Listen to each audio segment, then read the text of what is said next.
दाट जंगल, संध्याकाळची वेळ आणि सगळीकडे भयानक शांतता. ती जखमी होती, पण हरलेली नव्हती.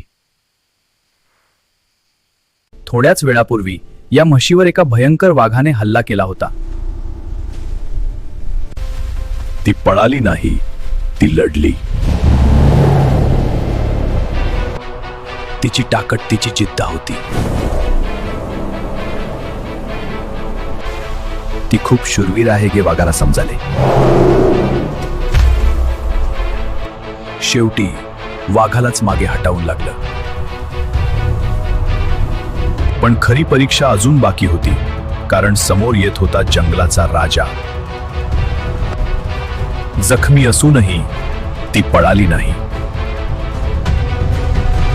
सिंहाला तिच्या डोळ्यांत एक भयंकर युद्ध दिसलं. आणि पुढच्या क्षणी जंगलाचा राजा पळून गेला.